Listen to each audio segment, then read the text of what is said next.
plus outside, but tonight's guest is hot, hot, hot. For me, there is no website that covers every single bit of the lesson: the starter, the teaching phase, the practice phase, plenary, primary, secondary teachers. If you teach maths, this is the website that you absolutely have to be across. So then let's have a look and just go to the formalities of the session. My name is Tom Manners. I've got a new website, tommanners.co.uk. Thank you for tuning in. I'm an NCTM PD lead, which means I have the great joy of spreading teaching for mastery in inverted commas. Feel free to watch one of my videos on that. The reason I'm so passionate about this job now is the fact I do a couple of things, really. I do some stuff with the NCTM, but I'm also the subject pedagogy lead for maths at Arthur Terry, which gives me the great pleasure of introducing new people to this awesome profession. And because I'm doing that stuff, I'm always up to date with research, and I'm always up to date with, well, I try to be, up to date with all the new ideas that are out there. Now, I do work in different schools, but a lot, as I said before, a lot of that involves being part of the Teaching for Mastery group at the NCTM. And it's through doing that course that I really started being introduced to representation in maths. The idea of suddenly having these counters and helping people to see the maths and understand the structure.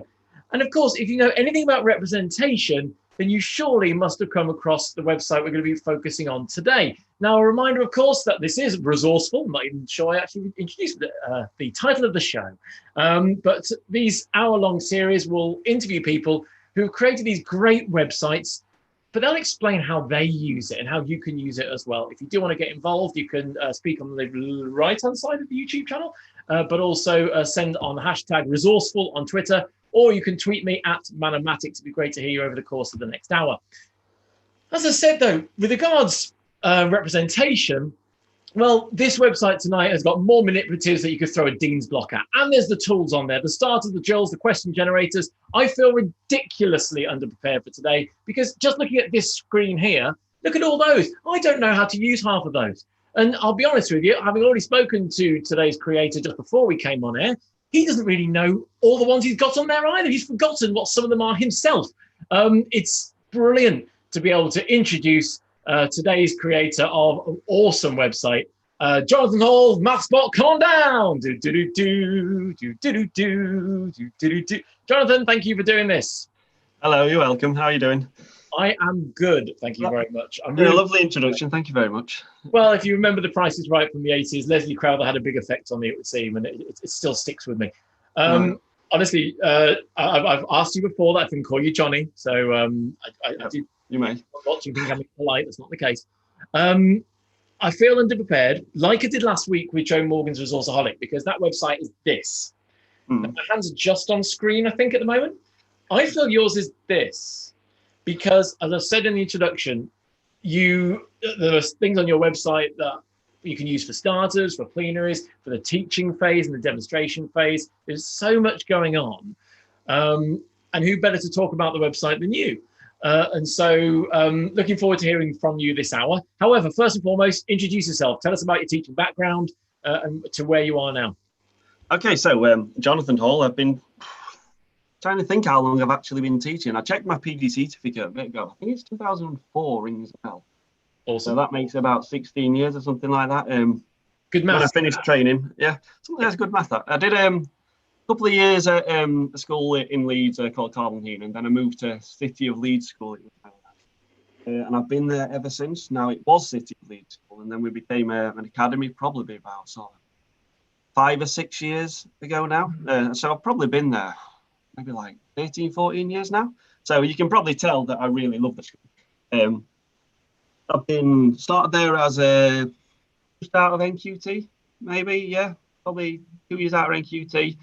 Moved through the ranks as you can kind of do, like go to like secondary department. Then I was head of department for maybe sort of 4 or 5 years, something like that.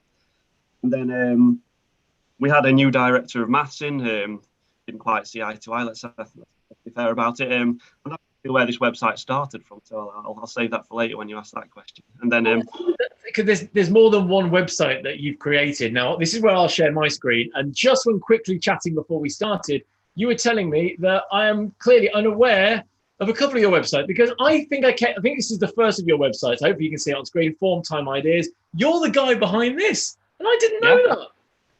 I can't believe that. I didn't know that either. That's amazing. Johnny, say that again. Sorry. It's in my Twitter bio. To be fair. Yeah, I know. Well, I knew relatively recently, but it's just the fact that I knew this website for so long, and people have been using it for so long as well. You created. I remember it. Yeah, I think it turned sort of like 6 or 7 year old in Easter this year. I remember I was really bored one Easter holidays, and I said, "Wouldn't it be really good?" Because I've got this form, and like we had to entertain for half an hour in the morning. I thought, "Wouldn't it be really good if I just like could load up this page, and had a load of activities which like kind of like randomly generated?" So like. I just kind of pulled these together. I thought, oh, a bit like a word of the day, these flags and stuff like that. And before you know it, like all these sort of activities kept coming. People started giving me suggestions. Oh, it'd be really good to have famous quotes, really good to have sort of like joke of the days and stuff like that. And yeah, it's all just like one big database, and it just pulls a joke at random, famous quote at random and stuff like that. So yeah, it's done well. It's one of those websites. It took me about a week of the Easter holidays to make, and then it was like fire and forget. Once it's done, it's paid for itself. So like people say, oh, like it must have took you ages to make it, but the time it's saved, sort of like once it was done, it was like it's paid for itself tenfold, 20-fold. Saved your own time, yeah, absolutely. And that's the thing that I do share today, that you're still a practicing teacher. So I want to know how you use your own website today, looking at MathSpot in particular, nonexamples.com as well. And you were that was a maternity project. Yeah. Okay. I had 3 months off with my little lad because I think I've got a lad. I think he's the same age as yours, about 2.5 years old. Yep. Sounds good. Yeah. So I had him obviously 2.5 years ago, and I had 3 months off school for that. And again, it was that stage where pretty much they just nap and they don't really do anything. So like I had all these nap times to fill, so I just made this. Well, Freya Model, of course, then was spawned the Freya Model website that Peter Pete Matican et al. Yeah, I had a go at that. Yeah. But there's something you've revealed just before we start recording this. That's I don't want to go to MathSpot yet because your Twitter handle is @StudyMaths, and I've always wondered why it wasn't at MathSpot. So you have another website, or yes, turns out I do. When I was first learning this business, literally, sort of like must have been 14, 15 years ago. I made studymaths.co.uk, and that was when I was first like sort of learning how to program. I remember like I came home from school and thought it'd be really good if I could make like a sort of randomly generated worksheet of questions, and I actually fired up Excel the first time I did that. And I, like you sort of like choose your random integers in Excel and make a little worksheet like that, and that's where it very first started. Then I googled sort of like the phrase was literally how to make a website. And then got some suggestions, and then before you know it, I'm like learning JavaScript, and then in a couple of nights I've made my very first sort of website, completely static at this point. I didn't know how to change the variables, so it was like 13 plus 12 every single time. So I'd make some static worksheets. Then I'd learn how to like put an answer box on and press like check answer or show answers, and then I'd learn how to sort of randomize them, and then things kind of spiraled from that. Once you've done that, then I started like dabbling with the idea of, maybe I could like set up a database so that like scores can be recorded and stuff like that. So yeah, I made Study Maths. That was years ago now, and it's one of those websites where I just made and just like forgot about because MathSpot came on the horizon. And well, let's get to it. If you want to share your screen, let's go to MathSpot because. I use your website in particular with the manipulatives, but again, like I mentioned with regards to Resourceaholic and the comparison, there is so much on this website. Every time I go to it, I see something new. When I went to one of my trainee teachers to go and watch them this year, they were using number of the day. I thought that's such a simple, brilliant idea. And I'm going to reveal something we just said before we came on air again. I was going to say, look, you've got so many manipulatives. I've never heard of the Hungarian frame. I've no idea what that is. The tool, Monty the number stake, and you admitted before we came on air that you really can't remember what it does because you've got so many now, and that's not a surprise. Yeah. Well, first, I'd like a massive shout out to like the huge Twitter community, and one person in particular as well. I can't do this without mentioning Mark McCall because the amount of CPD I've been on with him before I started working for him. So I'm not just like trying to suck up for my job here, but like. I'd go to his CPD and he'd start by saying, "Oh, so you've nicked nicked another one of my ideas over you there, Johnny." Like, yeah.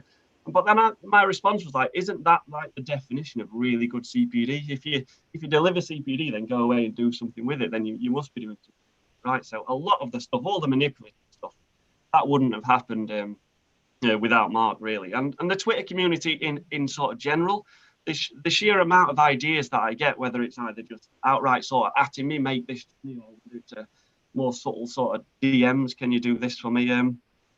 Like the vast majority of MathSpot is down to you guys, basically, just giving me ideas. I just have the ability to make. So I don't know if you remember, I messaged you about the fact I'm colourblind. So the Cuisinart rods, I found them frustrating. Ah, yeah, I remember that, yeah. And I asked you to put the labels on. I was like, oh my God, Jonathan Hall replied to me. I was so pleased. Yeah, that's another thing that weirds me out as well. People saying, oh my God, I can't believe you've responded to me. Or like, when I meet them like at a mass conference. For me, I'm just a totally normal person, just like going around. What are you doing? Day job. I just happen to have a website. It does freak me out a little bit, that, but in a good way, I guess. Talk us through the website. Talk us through what you think the bits are that people don't use enough. I'd love to know what the most popular bits as well. Well, I've made a list of stuff. There's about 30 things on here now. I'm probably not going to have a chance to go through them all, but yeah, I thought probably the most sort of sensible way is to probably just start at the top and go down it. And like, there are, I think I stopped at 100. I think I made my 100th resource not long ago. And I thought, you know what, I'm just going to pause here a little bit, not make any new ones, and sort of go like the quality over quantity. So instead of bringing out new stuff, I've been sort of like under the bonnet, sort of just tweaking little things to make them look a little bit better or work a little better. So if you're okay, it'd be nice just to like start at the top and go. Yeah, it makes perfect sense. Yeah, so the first section is just basically GCSE resources. I'm just going to shift my face out. You're starting with a real downer there because it says on the exam, when you click on that, it just says cancelled. Yeah, cancelled. Yeah, that's not a great thing. Yeah, so this is probably the most boring resource on the site, the GCSE grade bound. If you click on that, it just selects all the new spec, in quotes, sort of new spec, because it's not that new anymore. Every single grade boundary there's been so far, which is filterable and stuff. And like, I can't tell you, like, it took me about 20 minutes to make this page, and it takes me about 5 minutes to update whenever grade boundaries come up. But the amount of time it saves, like, now whenever you're like giving a mock out or something like that, and you just want to look at those boundaries and you can't be bothered to Google the board and sift through all the years and stuff like that. So it's a useful page if you've not seen it before. The other one that I'd like to pick out on this, I'm trying to pick stuff that people might not have seen as well, is this GCSE recall and recap. Mm-hmm. Now, I made this for my head of department at the time, Marcia, you might have met her. Basically, it's a one-click resource. I've just clicked it now, and then I'm not doing anything now. And then in sort of like 5 seconds' time, a new question will come up. And it's just literally, so you have the question and then the answer just pops up, sort of thing. Now, there's a formula chart there. I can imagine Twitter's already kicking off, but basically I had like a fact and an image for each one. And it's really useful just to load this up. Like, you know, when you say sort of standing behind your chairs at the end of the lesson or something like that, or if they're during form time, just put it on for 10 minutes. You'd be amazed how sort of into kids get this, how into this kids get, and they really want to sort of recall what they've done. You can do sort of things like switch it on to manual and speed things up as well and stuff like that. And if you missed one and kids say, oh, what was number 15? You can go back to the log and stuff like that and have a look at it. But it's just a really sort of basic resource. You know, those sort of facts that kids need to know. So that's kind of nice. But then there's the sort of more boring stuff on the GCSE resources, which is things like exam questions, this one here, and GCSE revision grid. You can just click on it, and this is sort of like the sort of my turn, your turn sort of style. You can search for by key term, whatever you want. So ratio questions, if you want to hide that question before you do it, you can do, and show it, that sort of stuff, and you can refresh your question. So, I mean, it's not this sort of stuff is really useful in the class, and it's the fact that it's randomly generated means you get infinite sort of shows of it, but it's really useful, but not really the most exciting thing. No, but that's the point of me. I think this is the point of what I'm trying to hope to achieve in these hours, and you've already done it, Johnny, by having the person who's created the website actually just thought about how we use it in the classroom, because we quite often just say, here's a resource, you go. But actually, it's the discussion, the suggestion of, I mean, that recall and recap thing, you're right. If you're 5 minutes early or you've just got that gap, you think, do you know what, that's so quick and useful, and you make a game out of it, you make competition. Can we do that again today, sir? That's such a nice, quick, easy resource to quickly know to go to. That's really, and the retrieval facts must be something similar, I think. The thing just below. Sorry, I missed that last word. You just clicked off it. The retrieval factor, I think, must be something similar just below. Because Yeah, I think, oh yeah, it's literally the same code. It's just in a different format. So these images and these facts are the same code, just pulling from the same sort of database, and then just in a different format. Someone actually looked at the recall and recap or whatever it's called. Well, it'd be really useful if you could just print off a list of, say, 5 facts, 15 facts or whatever, and then sort of just send it to a printer sort of thing and just get it printed. And I've tried to make it so it prints relatively okay. Now, it doesn't always work, but yeah, a lot of the code uses the same stuff. So like the GCSE style questions, which I clicked on, or if you click on the GCSE revision grid, it's exactly the same code. It's pulling the same questions, just in slightly different formats.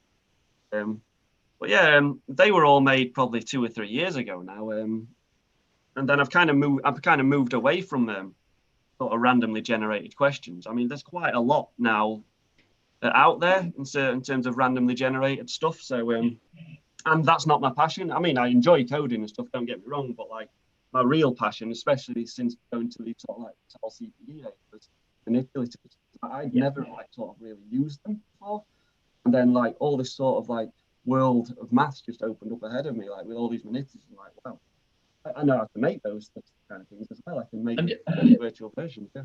John, I'm just going to make sure it's not my computer. And that's the fun of doing things live. Adam, are you able to hear Johnny clearly, or is it just a little? Yeah, there's just with the microphone. I don't know if Johnny, if you just come a bit closer to the microphone. Or is it moved just occasionally we're losing it? But yeah, it kind of goes on and off all the time. I won't edit this out. I like this kind of thing when it shows we're doing it. Is this any better?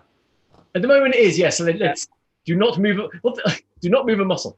No. Okay, no, I've switched to my visualizer mic instead of my built-in mic. Yeah, I remember I had this problem before, and because I've obviously not bothered plugging my visualizer in today because I didn't think I'd need it, but turns out I do need it. So hopefully that's a little bit clearer. No, it is. Thank you.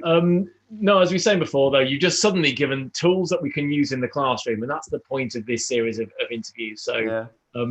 Brilliant start. Yeah. I'm just amazed how quickly you're going through everything, because you clearly taught yourself so well now that you click. Oh, sorry, if I go too fast, let me know. I mean, I like to try and make it as intuitive to use as possible. So, exam countdown, it's exactly what you expect it to kind of be.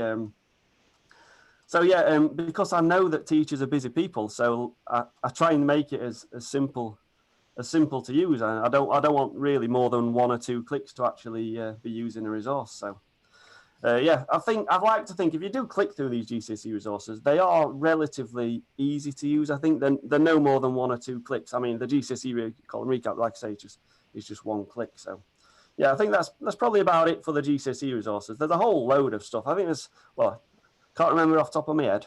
I add 2 of them as and when.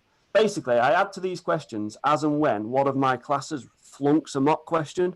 If they do a mock exam and the class really struggles with it, I'll look at the question and say, right, can I make a randomly generated version of that? And if it's something straightforward, like an algebra or a number question, I'll probably do it. So there's 110 randomly generated GCSE questions to have a look at. That's superb. It really is. And it's nice to hear. I mean, I think it's a question I've alluded to, but you use all of this yourself, don't you? I use. Yeah, I wouldn't make it if I didn't use it. That's why. Well, there's certain favours I do, and I'll give a shout out to Julia Smith here. She asked me to make this GCSE skills test, but I only made it because it's really useful. This is based on the AQA sort of 10 key skills they need to learn. So she just sent me a list of these type of questions and said, "Oh, Johnny, could you just turn them into randomly generated ones?" So I made them for you, and I found them really useful. I had an 11 set 6 this year. And they find it really useful. And it starts with set 1. You can obviously show high the answers. Then it goes up to set 2 and set 3. And that was a suggestion literally from Julia saying, "Oh, can you do that?" And if I get a suggestion, I think, "Oh, that's going to really help me as well." Then I'll just do it. I was talking to Ashton Coward, one of the guys behind the first episode of this, More Same Less. And he messaged me about a couple of things, and I said, he's really looking forward to today. So if he is watching, thanks again for getting involved, Ashton. But he made kind of suggestions, and I'm not going to state them because do you get inundated with kind of suggestions for the website? Not inundated. I appreciate and I read every single one. I've got like a notes file on my phone, and basically I always have my phone on me like everyone else does, but whenever I get a suggestion, I will add it to this list. Now the to-do list is just ridiculous on my phone, but it's not a sort of like I add it to the bottom of the list and I get onto it. Sometimes someone will give me a really good sort of suggestion, and then it'll go straight to the top. So can you see me in the corner there? There's my sort of to-do list. There's loads of stuff on there. But if someone says something really, really interesting, it's like, oh yes, I want to do that now, it goes straight to the top of the list. And that's kind of a nice thing of the fact that the site is not commercial in any way. Like nobody pays me to do it or anything like that. So I can just pick and choose and do whatever I like, because I do just see it as at the moment it's like a hobby site. I do like doing this, but the fact that it makes my job so much easier at the same time, and hopefully it makes other people's jobs easy as well. Yeah, it's a nice sort of balance to have. You mentioned Mark McCaw and Algebra Tiles. I'd come across them once from Yip Van Haar, but then when I watched Mark McCaw, I flew to Glasgow just to see him speak. I thought I knew I could find him, 60 quid return, have a day out in Glasgow.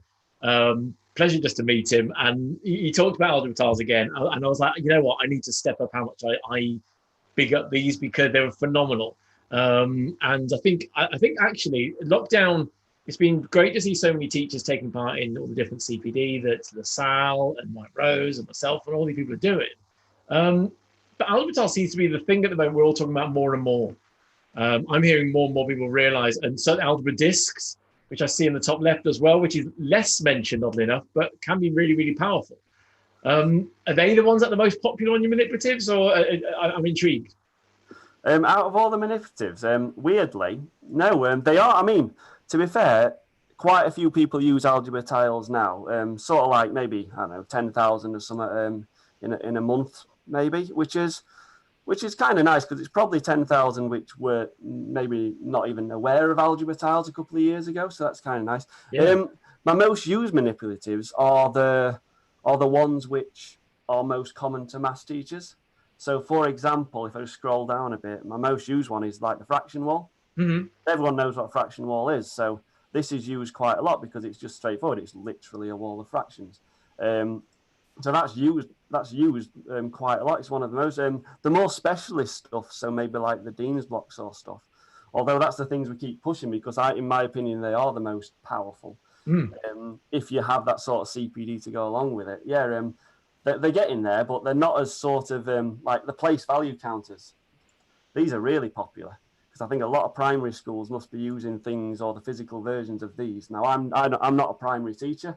I've been into primary schools recently and done sort of little sessions and stuff like that as part of my sort of lead practitioner role, but I'm not like fully up to school speed with that sort of what they use in primary school. But yeah, like the common things that people know about, like the number frames as well. They're used quite a lot. And I use those all the time whenever talking about odds and evens, multiplications of odds and evens. It's just such an easy, quick show. I've got to ask, what's the Hungarian frame? All right, this is, you've got to blame Bernie Westacott for this. Doesn't surprise me, actually. I made a 10 frame, like there's just your sort of standard 10 frame where you can change the colours or whatnot. And then he says, "Oh, Johnny, have you ever heard of a Hungarian frame before?" I'm like, obviously not. I don't think anyone has. So no, it's just like a 10 frame, but the patterns are set out in sort of like a dice format instead. And it's just a different way. Like that's a very sort of stereotypical, a very common sort of view of 5 that you see on dice and you see on dominoes as well.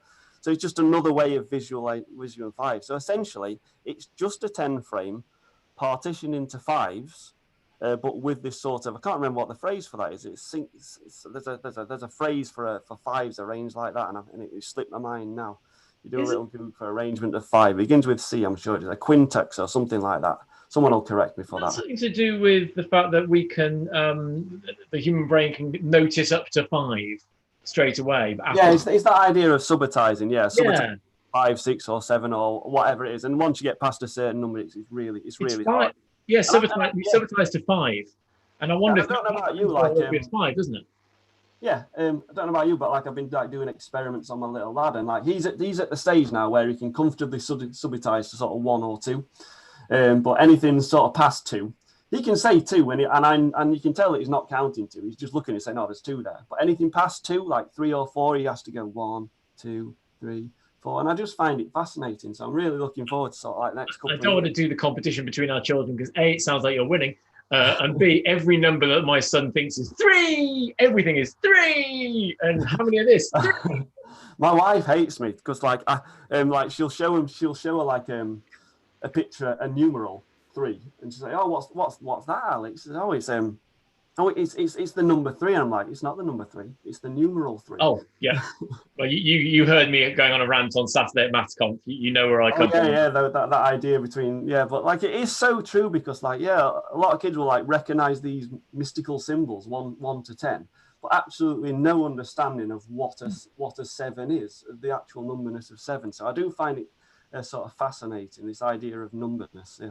Now, so looking a bit more at the manipulatives, because you said that's probably become a bit more of your passion from it. Now, I know at Maths Conf, the videos I don't think are online yet. So I think they're going to be this week. So if you're just... Yes, ASAP, yeah, definitely. Indeed. Now, I think you just saying about prime factor tiles. I'm looking forward to going back on that. But this sounds really interesting to me because that topic especially, anything with representation, which I didn't have, people use trees, etc. Is that something that's we can see an example of at all? The prime factor tiles? Yeah. I mean, I'll load it up and show you how it works. That's not a problem. Yeah, my session on obviously the one at MathsConf will be available freely. So, essentially, they are literally just primes, and I've gone up to 13. I keep getting asked, "Oh, will you add like an option for 17 and 19 and so on?" And it's not hard to do that. I've just never really needed primes past that. And the idea is you just sort of like pull them together, and if you put them together, I think there's a little button there which says auto product there. Now, I don't know why you wouldn't want that on. So if you turn it off, nothing happens when you put them on top of each other. But if you auto product, then 2 times 3 gives you 6 like that. And then you can decompose it as well. So it's just a really handy tool for like sort of like messing around with prime factor decomposition. So if you do get the chance to look at my sort of MathsConf workshop on that, then you'll see I do things like sort of like looking at square numbers in the fact that you can split the prime factors into two equal piles, so that you've got 30 times 30, which is sort of like your 900, and then you can decompose it and stuff like that. So it's just really, really handy. What I tend to do is sort of like a teaching tip now is I kind of find that when I'm doing this in the class, I'll do like a row of 2s and then another row of 2s like that. And I'm just using the arrow keys. You can use these copy buttons here. I'm just using the arrow keys. So a couple of rows of 2s, a couple of rows of 3s. You just press the arrow key on your keyboard and it does the same thing. Yeah, if you use the arrow keys, it certainly does in Chrome. That's another thing as well. I've not extensively tested it in all the other sort of browsers. Everything I do is basically in Chrome. So if it don't work in Internet Explorer, then it's... But even that's just a great life hack that you, by watching this, you're like, that's so cool. I didn't know that. Okay. Yeah, and then I just do a sort of like a snap screen. Like, it always amazes me how many people aren't aware of the sort of snipping tool as well, which is just crazy. And it's nothing to do with my website, but yeah, I basically just then go to a snip and then just snip it like that, and then just copy paste that into sort of like a Word or something. And then I guillotine down this line here, and then just give the kids the strips, and then they just tear off the primes as they go. And it's maybe like 3 or 4 minutes prep, if that. And that's it. And then I either collect the tiles in if I'm going to use them again, or if I'm done with them, just kind of recycle them. Do you know what though? But that, for regards challenging misconceptions, I've often used in my training sessions where the pupil's done the prime factor tree, and let's say it's 2, 3, and 5 at the bottom. So the apples are 2, 3, and 5. Yeah. And they've got no understanding because they've added 2, 3, and 5 at the bottom. So on the answer line it says 2 + 3 + 5. But with the auto product as well, you're immediately displaying regularly its multiplication. Yeah. I mean, these are relatively new to me, this idea. It's probably only within the sort of last year and a half. And no prizes for guessing who sort of like introduced me to these as well. It's obviously Mark again. And then I instantly thought, that's going to be such a simple resource to make. And then I have been using them in the classroom myself, sort of this year and last year. And they've been a game changer for me. I never knew about them up until about a year and a half ago. But it's just made teaching prime factorization a lot richer for me. And hopefully kids are making a lot more sort of sense out of it. Yeah, so that's just a Awesome. Nice little resource there, yeah. Anything else? What are the ones that you Yeah, I've made a note of a few I'd like to go through, because there's some which require a sort of like a bit of a extra skill as well. I'll just quickly go to the Q's and air rods, because I actually made a little improvement to them last night. I don't know if you know, I think it might have been ATM posted, like they're doing all those sort of like tiny little videos on math snacks or something at the moment, and I really like those. And one of them was those I think it was consecutive sums, like how many ways can you make 15 with consecutive sums. I don't know if you saw that on Twitter doing the rounds a couple of days ago. Okay. And I thought it'd be really useful if you could add rods of different lengths. So obviously you've got your rods, and you can, just as you can with the sort of the prime factor tiles, you can just use the arrow keys to make copies of them, stuff like that. So you can do all your standard stuff, like sort of like the lowest common multiples of sort of 3 and 15 and stuff like that. But if you want say like a rod of a certain length, so there's the LCM of 3 and 5, which is 15. You can actually add a rod of whatever length you want as well now. So you can just add a rod of 15, which is kind of cool. Now I only added that feature yesterday, so I thought I'll not bother tweeting it for people.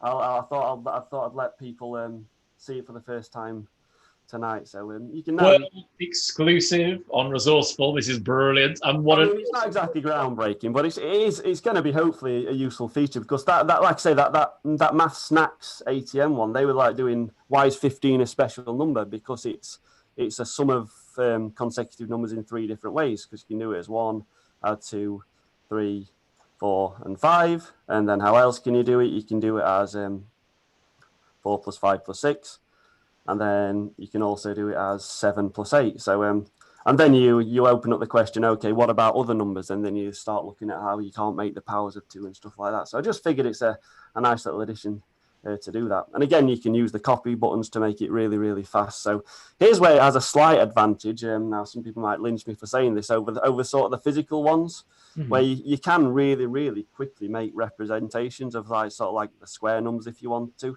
Now, if you're doing this with the physical ones and under your visualizer, it is a bit fiddly. But to do with these tiles, it's just a case of just tapping the arrow button to do it. So this is the sort of debate about physical and virtual manipulatives. They've all got the strengths. Where you can, get the physical ones out. But like if you push for time, or you're worried about behavior, or you just want to do a quick demonstration, then just load up the virtual ones. Have you come across many times where pupils are being encouraged to use your website? Sometimes I might book a computer room and let them go on, say, for this example. This, I mean, I've been doing that last week. I did it when I was in with the year 10s at our school. What's really nice is loads and loads of primary schools and in a certain sense some sort of secondary as well. They tweet me and show me what they've been doing in the classroom, which is kind of cool. I'm lucky in that we've got quite a fully stocked maths department, so I have access to all the physical versions of these, and we've got quite small class sizes as well. So I'm not short of Algebra Tiles or Q's and air rods or the physical versions. And I'll either just use my online ones, or I'll just use the visualizer, depending what mood I'm in, or whether or whatever, basically. Yeah. It's at this stage I cough at my head of department, who is reading anything on the YouTube, Adam, that we want to respond to, or people just? I mean, I'm just loving hearing the. I think a bit like a couple of the other sessions, just looking at the website. I'm fascinated by like lots of little things which I didn't know about, which was on there. So yeah. Amazing. No, well, I know we're spending some money, aren't we, Adam? / I'm going to keep kicking you until we're spending some. We are spending money. Yes. People always ask me, like, what manipulative would you buy if you could only buy one? And if you're sort of like push for money, then I always respond with like double-sided counters, because there's so many topics that they can do. And like your 0 pairs is like your classic example. If I check 0 pair and you click them over. If you've got a bit more money, though, I would just go straight for the algebra tiles, because if you do buy algebra tiles, then you automatically get a set of double-sided counters built in. Yeah. And then when you're ready, you can extend it to the idea of your x's and your x squareds as well. So, double-sided counters or algebra tiles will probably be my go-to first sort of purchase. People ask me, I know you touched about algebra this. I'm not a massive fan of them. They have their uses, but basically they're just a really abstract version of the algebra tiles because there's nothing to sort of differentiate apart from the color, I guess, between the X and the Y or the X and the X squared. There's no difference in size between X and X squared. So they have their uses. They're just an abstraction away from the actual algebra tiles. I would like to go over another couple of them. Please do. Yeah, this bar modeling tool. I don't think I'm not sure. It doesn't seem to get much sort of hits in terms of like visits and stuff like that. But it's a really and I've updated it recently as well. That's the thing you have, and I know I'm finding it a lot easier to use than ever before. Yeah, it is still one of those resources though, where it like you get faced and with loads of sort of options, and I like to try and keep buttons to a minimum. And I actually I got rid of a couple, and then I instantly got a DM off him. It was Bernie again, actually. He said, "Oh, can you add those 2 buttons back?" Because I think they were like year 4s found them really useful. So I did do. So I got that instant feedback, which was nice. But there's loads of things you can do with this because it loads up and you just start with like a bar. So one of the easiest things, you can just make it a little bit sort of bigger if you want. And then you can do those classic sort of number pyramids. You can set up a number pyramid in sort of like seconds with it. So, well, you can have things like your 8 there and your X there and your 10 there, for example, and your total's 20 like that. And all of a sudden, you've got a totally customizable sort of number pyramid. I've got to stop you a second there because all you did then was you clicked on the box and then you typed. Again, I click on the box, I go up to the top where it says value, then I get the cursor, then I type. No, you don't need to do any of that. Yeah, Exactly. That's just there for fun, really. It's just like... It's great watching you use it. And I know you're going quickly, but I'm loving it because I'm seeing, oh, right, you can do that. It's just, I love these hacks. I mean, I guess I've got a bit of cursor knowledge kicking off here, but like, yeah, so you have your bar, and you make it bigger, then the value box is already flashing, it automatically goes to there. So you can just type in whatever you want there, and then I just press the down arrow, moved it to the side, press the right arrow. I'll press the actual copy buttons instead so you can see what I'm doing, I'm guessing. And then down button again, and then just right. But I'm not pressing those buttons. I'm using the arrow keys on the keyboard. And then there's all sorts of like fun questions you can have with this. I like to put like, you start with sort of like simple ones. You just press delete to do it. So you might have something like that. This is the classic one when you're doing number pyramids. So things like that, and you find the X where you're forming and you're solving an equation. But then you might want to sort of like get equations with unknowns on the sort of on both sides. So you might change it. Okay, let's have the answer to be 2x or things like that. So number pyramids are a hugely sort of versatile resource, and you can just do what you want with them, like and just like take it as far as the class can. So quite often I'll just like start a class with just this up, and I'll do it. I'll explain how they work with just sort of new numbers, if you like, at the bottom, show how it works, then just see how far I can get in the lesson in terms of sort of forming and solving equations. So that's one thing you can do with them. Another thing, and I saw this question on Twitter. Now I took a little screenshot of it, so I'm just going to show you. You know those area mazes? They're pretty cool to make as well. So like you could say that might be a question mark there, okay. And you can colour it whatever colour you want. Not really that sort of fuss. Then add another bar there. Then let's call this one 5 centimeters squared. Hang on, use the actual squared. Hang on, no, yeah, there's me squared. Make it a little bit bigger. So then we've got another one underneath. Make it a little bit bigger, and then this one, I think it was 20 centimeters. This was the one I saw on Twitter. I made a little sketch of it. Okay. And then obviously you need your braces now. So this was a relatively new addition to these bar modeling tools. So you can add braces like that. And then some people start to recognize this one. I think I remember Joe Morgan definitely replied to this one. So that one was 5. Make another copy of that and rotate it round. And then move it down like that. That was, I think, 6 centimeters. And then there's another one of those actually at the bottom, rotate that. That was 6 as well. So I'm sure people can solve that at their leisure if they want. But that was the question that was posted on Twitter, and it took me a few minutes to work this one out myself. But like, I love area mazes, and now I can just like make really nice versions of them. And like, I probably wouldn't use this like in a live class setting, but I know that if I wanted to make a resource that all the boxes are perfectly signed. Like if you wanted to make that in sort of like PowerPoint or something like that, it's going to take you a while to get everything lined up and stuff. The fact that it's sort of like computer generated, it means it's all already sort of nice for you. Just Johnny, notice that's a little bit annoying there. So yeah. One of the drawbacks of doing a Zoom meeting is the fact you can only see the one person face what is going on, because while you're doing all that, yeah, I just suddenly realized that my jaw was just. Right. That's brilliant. Yeah, so like, yeah, we've gone from like number pyramids to sort of like area mazes just with this bar model tool. So I mean, I might have to change the name of it soon because it's not really just bar modeling. But I would like to do a couple of bar modeling questions if we could with it as well, just to show. Please do. Johnny, just quickly, how did you do this centimetre squared? Centimetre. Now I thought, I'm not sure if you can just put. I'm not sure. I thought if you just type 2, it just automatically, but apparently no. I just hold down Alt and press 0178 on Windows. I mean, you turn to like, if you want the proper multiplication sign, it's Alt 0215 and you get a proper multiplication sign. I've just learned all these. That's amazing. One as well. You just. What's fluency when you don't have to give attention to something, and there you are, just going.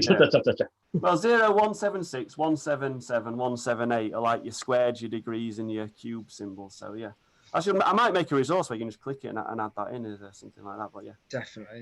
That's the other feature on this, which I added, is this Textbox function as well, which is really useful.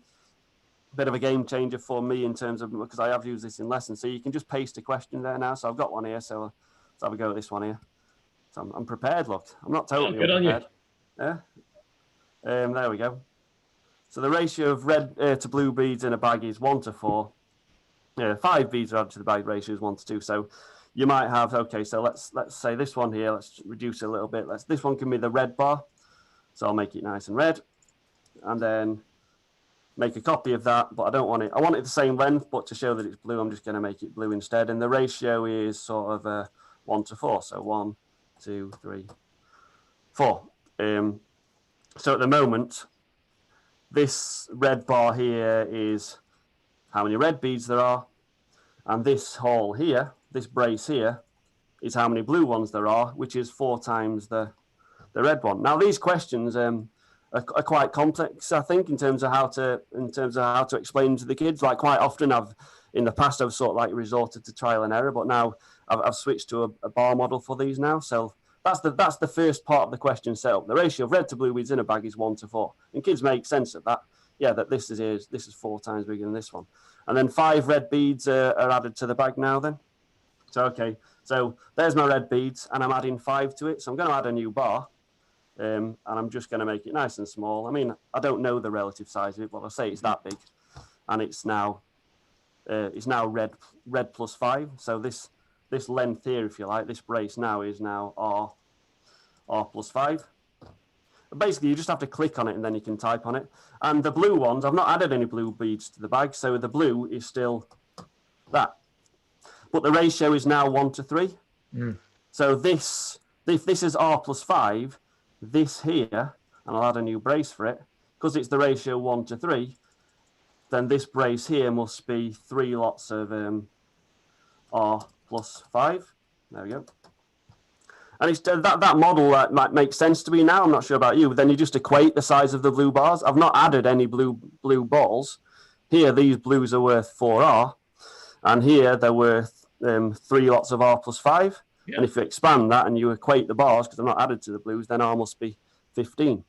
And that's just a way of solving these without resorting to trial and error, which is what I kind of used to do. Do you know what? With these lovely diagrams. There are times now that I wouldn't, as I think you alluded to, I wouldn't know how to teach it or how to do it without doing a bar model now. And this is a perfect example that, the trial and error, and I know you can go algebraic, but I wouldn't. This is just so natural when you've practiced it. And any practitioners watching now who aren't comfortable, just keep trying with them, because, I mean, look at the resource here. And Johnny, I'm absolutely amazed what's going on in this hour.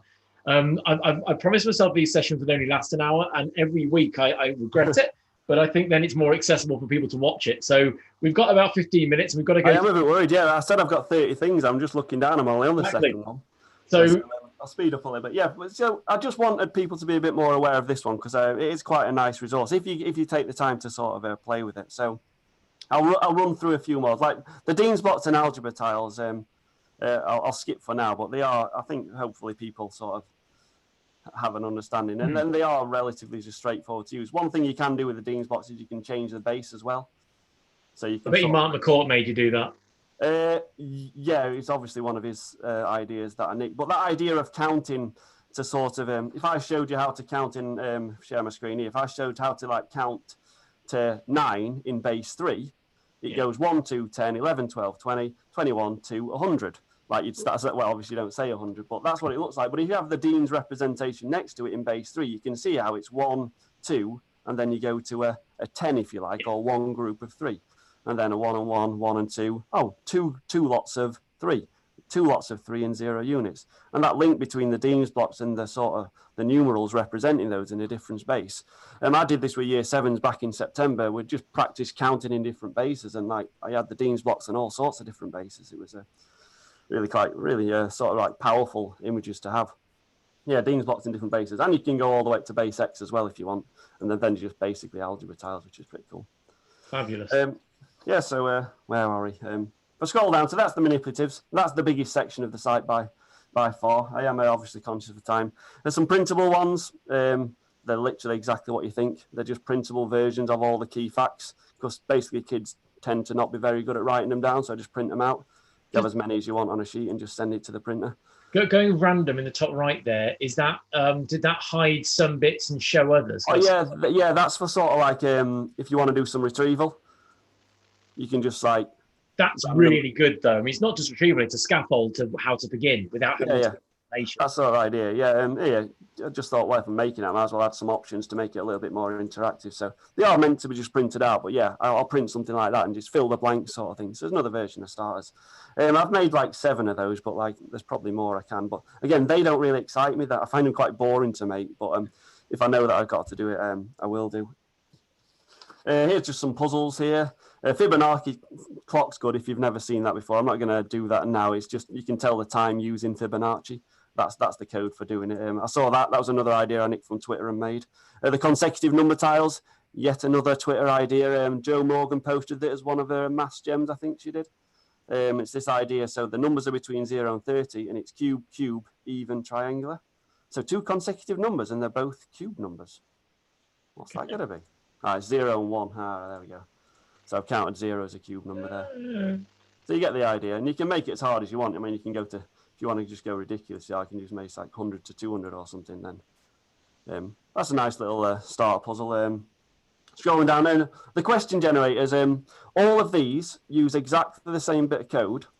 And these are just sort of like, you sort of like process your key processes or your sort of fluency stuff. So the differentiated questions, this is by far the most used page on the site still. Okay. You can just choose a random set of questions if you want, or you can choose what topic you want. So you might want to choose, say, ratio or something, ratio reversed or something like that. Most people know how to use this. You can sort of refresh the questions, show, hide the answer. People always say, oh, is the max difficulty, is that equivalent to grade 9? It's not. Basically, max difficulty 10 is basically as hard as you'd ever realistically want to sort of make it. And 0 is as easy as I can make the question. So if you go like, if I just go at 9 to 10, you can see the questions get like, you're not really going to want to. They don't make the question harder, as Ed Southall would quite say. They just make the question more annoying rather than actually sort of the process getting harder. Yeah, I mean, the numbers are more complicated. It's the same skill, the fluency. Same skill, just more. So yeah, more annoying rather than more complicated, I'd say. So I tend to have it on something like 0 to 5. That seems to be a reasonable mix. When I use it, I don't often use it. To be fair, I use it if I want a bit of retrieval or something like that. The one that I do use, same sort of question bank, is the test maker. Now I do find this one really useful. So like whatever you've been teaching. You can just choose. So say you've just been doing you've done a bit of work on equations, you've done a bit of ratio work, and I don't know, you might have done a bit of indices, for example. You just tick the topics that you've done, how many questions you want. Normally 32 is a good number because then you get double-sided. Initial difficulty, maybe 1 to 5 or something like that, and create your test. And then you've got, I chose 32 questions, and I chose 32 because when you print it, I'm not sure if I'm on landscape mode or not. When you print it, it kind of does it sort of like 16 on each page. So I then double side print it, send it to the printer double sided, and then that will be, I kind of call it my weekly test for the kids. Like if I have a set, I'll say, right, this is what I've been doing all week or for the last couple of weeks, and here's your weekly test. And they are just fluency questions. And if you don't like one, again, you can just refresh it. This time, instead of clicking on it for the answers, you get the answers as an answer key, which you print out separately as well. So this is not used very much at all, but it's one of my favourites in terms of sort of time-saving resources. So I thought I would share that one. That's awesome. Honestly, this is just for anyone who's never used the website before, they're getting a whistle-stop tour. For those who've used this website before, they're finding out stuff they did not know, these hacks. And I've said it 3 or 4 times now. The website's so vast and so good. There's so many gems in there. It's brilliant. We've still got time though. Go on. I'm sat back and loving this, Donny. I really am. Yeah. So all those question generators are basically the same stuff. It's the same questions, just in different formats. So if you want like a my turn, your turn sort of thing, there you go. It's the same. All these are exactly the same questions, just in different formats. Loop cards as well. I mean, I never really use these. But I don't think I've ever used them in the class personally myself. But someone requested them, and it was probably 20 minutes work to make it. So I did do. You know what I like about that kind of thing? And there was another resource. I don't think you haven't shown it yet, but I was looking at it earlier on today. What I like about those things are that the answers are there. So it's not as you have to give them the answers. So loop cards, it must be part of, you say, the same area of the website, because they can mark it themselves almost, because if they can't find the answer, they know they got it wrong. Yeah, and once I'm happy that a question's right as well, it will never give a wrong answer as well, which is kind of cool. So quite often kids will say, oh, sir, it's giving me the wrong answer. Like, I can confidently say it's not giving you the wrong answer because the computer doesn't make mistakes so long as you've told it to do the right thing, which is nice. Starter and drills as well. Second most used page. There's a few on here. So number of the day, I think you mentioned that, didn't you, earlier? I watched one of my trainees and that just start the lesson. I'm like, why have I not come across this before? I saw this. I think it was Craig might have said it was like a resource of the day, back when he did those TES resources of the week or days or something, and I shamelessly nicked that as well. So it's customizable. Obviously, you can change what you want your number to be between. There's difficulties. So if you want some harder ones as well, you can start asking some harder questions as well. I can't remember what challenge does now. Oh, you've got negatives and all sorts of stuff. I tend to just have it on medium between 0 and 20, and just see what number comes up. And it's just, it's a straightforward starter. The starter generator is the second most used page on the site after the differentiate questions. You just click it and you just press create starter on random mode, and you've got 16 questions just to start a lesson with. And that gets more and more diverse as I add more questions to this. That being said, I've not added any questions to that probably for about half a year now or something. But you can just have them all the same if you really want to. But more often than not, like if something's really cropped up and you push for time, you just go random mode. Depending on what class you've got, you might just go 0 to 2 and just press create starter. Then obviously you'll get it can select from all of the bank of questions.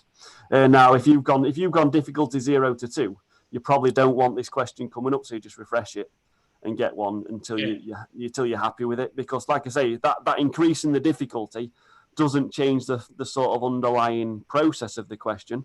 Doesn't make that any easier. It just makes the numbers easier. So you might you probably want to get rid of some of these if you don't like it. And that's used loads on the site, that one. And then we're on to my last section now. I know I can see we're pushed for the time, but there's loads of nice stuff in here. It's tools. I might rename it at some point to sort of like tables and charts or something. Like the Yatenyo 10s chart, I use all the time. So I'll hide them all and I'll just show 2 numbers. And I'll say, right, can you give me, how can I get from 300 to 0.08 in 2 steps? So you can either say sort of like a divide by, so that would be add 500 and then divide by 10, 100, 1,000, 10,000 and stuff like that. And having those journeys from one number to another. So it's a really useful chart, and you can switch it up and down as well. So you can have it numbers at the top or number at the bottom. Just highlight a few more, which I made a note of. The percentage multipliers. I saw that today for the first time. It was just wonderful that an answer came out at 0 because it just I thought this was really a great example of. Yeah, it's a time saver. That's yeah. So show units I normally turn off and repeated change. So when you're just first doing sort of like to hide them all, when you're doing so let's go to say like find percentage of. There's the originals, there's the operation. What's all you know, and you're finding your multipliers. So you start off with something as basic like that and find the new amounts. And then you'll, okay, let's have new values and let's sort of like, let's work backwards then. So if the new is that and the multiplier is that, what was the operation? What was the original and stuff like that? And then you can do repeated change as well. So how many times do you do it? So what's the multiplier? Multiplied by 0.5 to the power 7. Quite often you'll find yourself, yeah, and that's why when you press new value, it kind of randomly does it, because at the end, you don't just want kids to work left to right on this. By the end, you want them to be looking at these two and can they work their ways back to the left. And there's loads of versions of these type of sort of tables. This is just percentage multipliers. There's one for sort of, where's the other one? There's one for frequency tables as well, because nobody's got time to be doing grouped and group frequency tables. And it gets interesting when you sort of hide some of the values. Okay, what if there's the midpoint, what was the frequency and stuff like that? And if you get one that doesn't work, you just press new values. They should all work because I've road tested it, but sometimes they just don't. So it's just time savers, loads and loads of time savers. I mean, even just the grid method, it's probably the most boring resource in the world. But like it's just useful, and it automatically does the partitioning as you add it. So what's the partition? 169, 175, and stuff like that. Just have a play with it. Like none of these, I like to think none of these resources take too much time to learn, because that's the way I've tried to sort of set it out. But yeah, and I mean that's my favourite diagram in the whole of maths. That one, I know.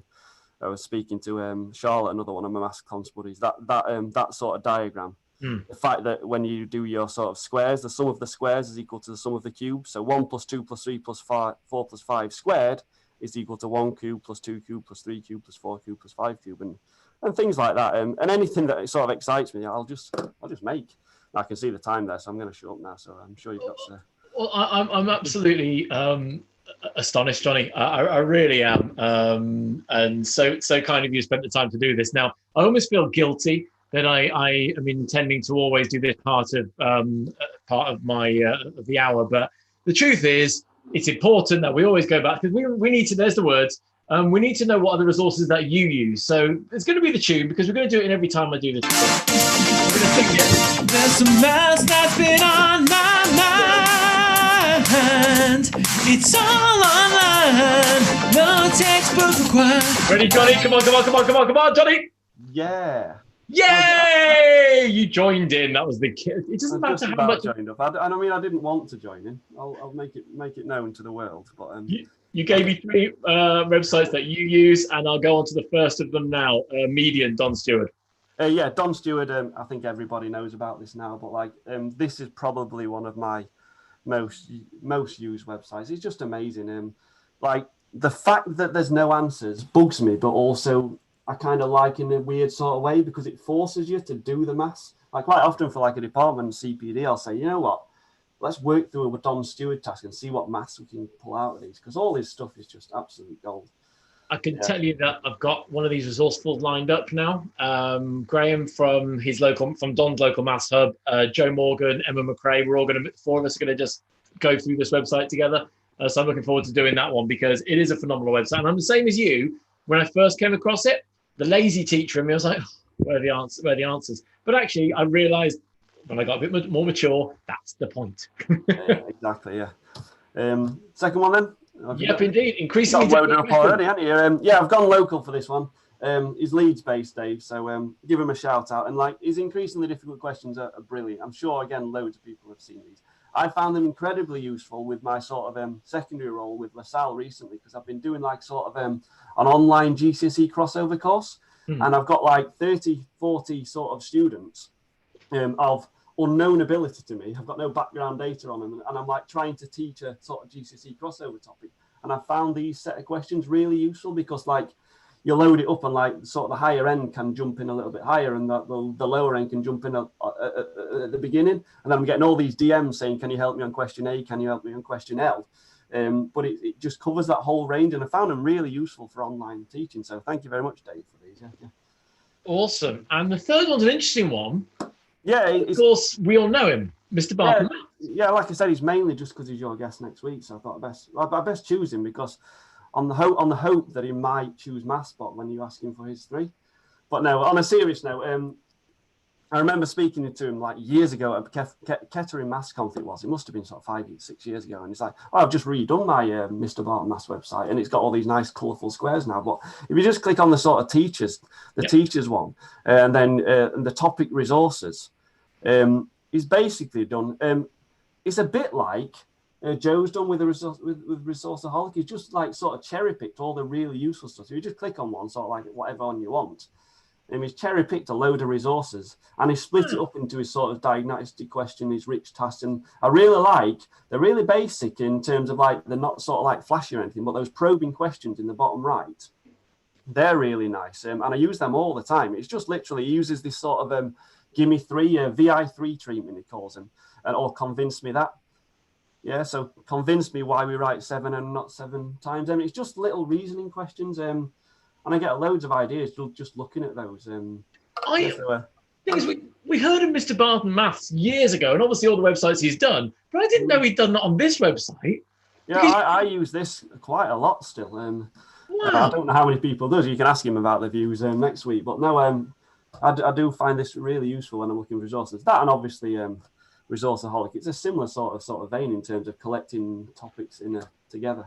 I mean, I'm going to go back because I could go onto my PowerPoint where I do the big reveal of next week's guest. Obviously, we mentioned it anyway. I think it's great, look at what websites I could have chosen, though. You've got diagnostic equations, variation theory, SSDD problems, maths vens as well as his, and I can't see it on screen. But next week, absolutely, you pointed it out. We're looking at diagnostic questions, and I know the funding he's had kind of putting in. He's been taking it to other subjects as well, and so he asked to do for that website for the hour next week. So next week, Craig Barton joins me. If he doesn't say MathSpot as one of his 3 noted websites, exactly. Disappointing. Johnny, that was a roller coaster of brilliant ideas. Again, we could have gone much longer. We've gone over 9 o'clock, but people will excuse it because 100% worth it. Jonathan of Study Maths at Study Maths, but now the man behind MathSpot. Thank you very much for everything you do, and thank you for joining this hour.